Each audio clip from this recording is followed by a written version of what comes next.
आज आपण south Indian style बनवायला अतिशय सोपे असणारे, तोंडाला चव आणणारे कुरकुरीत खमंग असे डाळ वडे कसे बनवायचे हे पाहणार आहोत। खूप सोपी रेसिपी आहे। आपण सुरुवात करूया। त्यासाठी इथे मी 1 कप चना डाळ 4 ते 5 तास भिजवून घेतली आणि त्यातलं सगळं पाणी आता काढून टाकले। आता एक मिक्सरचं भांडं घ्यायचं आणि त्यामध्ये आपल्याला अर्धा टीस्पून एवढे जिरं घालायचे, अर्धा टीस्पून बडीशोप घालायची, 1 टीस्पून अख्खे धने घालायचे यामध्ये, यासोबतच अर्धा टीस्पून काळी मिरी घालायची आणि याची आपल्याला मिक्सरमध्ये जाडसर भरड तयार करून घ्यायची। आता ही बाजूला ठेवते। आता मिक्सरच्या भांड्यामध्ये जी भिजवून घेतलेली डाळ आहे ती घालायची। यातलं सगळं पाणी काढून टाकलेलं आहे। हे जाडसर आपल्याला मिक्सरमध्ये वाटून घ्यायचं आहे। यामध्ये अजिबात पाणी घालायचं नाही। फक्त यामध्ये मी हिरव्या मिरच्या घालते, यासोबतच आलं आणि लसूण देखील घालते आणि पाणी न घालता हे मिक्सरला जाडसर वाटून घेते। यामध्ये थोडी अख्खी डाळही राहायला हवी। आता ही सगळी डाळ मी मिक्सरमध्ये वाटून घेतली। पाहू शकता थोडी जाडसर आहे। काही डाळ यामध्ये अख्खी सुद्धा राहिलेली आहे। फक्त यामध्ये पाणी अजिबात घालायचं नाही। आता यामध्ये आपल्याला कढीपत्ता घालायचा आहे।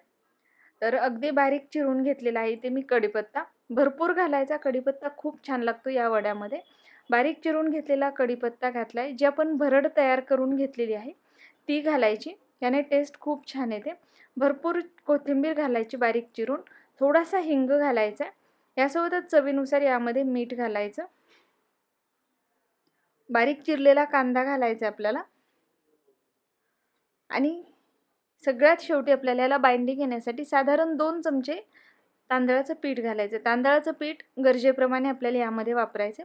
आता हे आपल्याला हाताने छान मिक्स करून घ्यायचं, एकजीव करून घ्यायचं।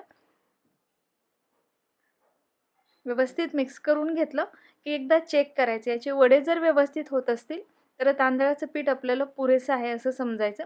आणि याला जर बाइंडिंग येत नसेल तर आणखी थोडंसं तांदळाचं पीठ तुम्ही यामध्ये घालू शकता। तर चेक करते, या पद्धतीने चेक करायचं। वडे छान होत आहेत, तर पुरेसं झालेलं आहे यामध्ये तांदळाचं पीठ। आता सगळ्यात शेवटी मी यामध्ये चांगलं कडकडीत गरम केलेलं 2 चमचे एवढं तेल घातलेलं आहे। याने आपले जे वडे आहेत छान क्रिस्पी होतात। व्यवस्थित मिक्स करून घ्यायचं। तेल यामध्ये व्यवस्थित मिक्स करून झालं की याच्यात आपण वडे तयार करून घेऊया। यातलं थोडंसं मिश्रण हातामध्ये घ्यायचं, गोल करून घ्यायचं आणि दोन्ही हाताच्या साहाय्याने या पद्धतीने याला चपटं करून घ्यायचं। वडे खूप जास्त जाड न करता थोडे चपटे करून घ्यायचे। बघू शकते या पद्धतीने त्याच्या ज्या कडा आहेत थोड्या पातळ करायच्या, म्हणजे आपले वडे छान कुरकुरीत होतात। तर या पद्धतीने मी काही वडे आता तयार करून घेते आणि नंतर आपण ते तळून घेऊयात। फक्त वडे खूप जास्त जाड न करता या पद्धतीने बनवा, म्हणजे ते छान होतात। आता इथे मी काही वडे तयार करून घेतलेत। तळण्यासाठी गॅसवरती तेल गरम करायला ठेवलेले। तेल चांगलं गरम होऊ द्यायचं। तेल चांगलं गरम झाले की त्यामध्ये वडे सोडायचे। सुरुवातीला 30 ते 40 सेकंद आपल्याला गॅसची फ्लेम मोठी ठेवायची आणि नंतर गॅसची फ्लेम आपल्याला कमी करायची। थोडी मीडियम फ्लेमवरती याला पुन्हा तळून घ्यायचे, म्हणजे वडे छान आतपर्यंत तळले जातात।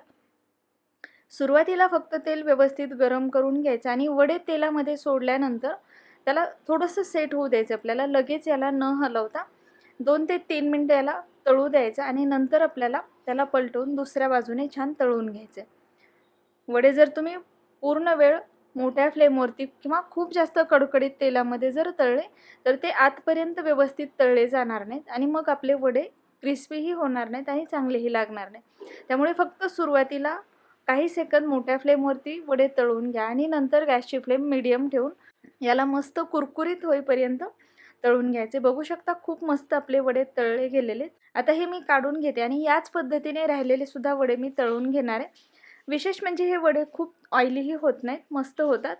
तर आता इथे मी सर्व वडे पाहू शकता तळून घेतलेले आहेत। खूप मस्त कुरकुरीत झालेले आहेत। यासोबत नारळाची हिरवी चटणी बनवू शकता, खूप छान लागते, किंवा मला लाल चटणी आवडत असेल तर तीही मस्त लागते। तर बघू शकता खूप मस्त असे आपले वडे तयार झालेले आहेत। करून पहा। व्हिडिओ जर तुम्हाला आवडला असेल तर नक्की लाईक करा, शेअर करा, चॅनलला सबस्क्राईब करायला विसरू नका आणि तुमच्या कमेंट्स नक्की कळवा।